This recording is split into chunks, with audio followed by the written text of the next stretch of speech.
মাঠে পড়ে থাকা অপরিপক্ক পেঁয়াজগুলো যেন নীরবে আর্তনাদ করে কাঁদছে আর অভিশাপ দিচ্ছে মানুষ নামের অমানুষদের, যাদের হিংস্রতায় অকালেই নিভে গেল পেঁয়াজ গাছের জীবন, ভেঙে চুরমার হয়ে গেল এক কৃষকের স্বপ্ন। পেঁয়াজ খেতেই ছিল তার বাঁচার স্বপ্ন, আশা করেছিলেন এখান থেকে অন্তত ৮০ মণ পেঁয়াজ পাবেন, সেই পেঁয়াজ বিক্রির টাকায় সংসারের ঘানি টানবেন, দেনা শোধ করবেন।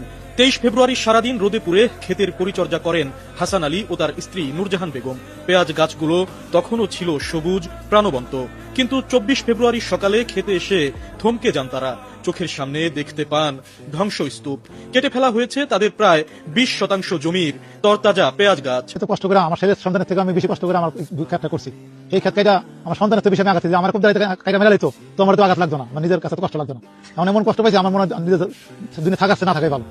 আমি কিস্তির টাকা উঠাই আমি এই কাজ করছি। এখন এই রোজার মাসে আমি না খাই আমার স্বামীর নিয়ে সন্ধ্যার সময় ওষুধ দিয়ে গেছি। পেঁয়াজ তো কাটে নাই, মনে হয় কি আমার সন্তান দেয় মনে হয় কাটে ফেলাইছে। আমি রোজা থেকে কইতেছি যে আল্লাহ তুমি আমার রোজা থেকে কই তুমি আমার এই বিচার করো, আমার বিচার করো আল্লাহ, তুমি আমার বিচার করো।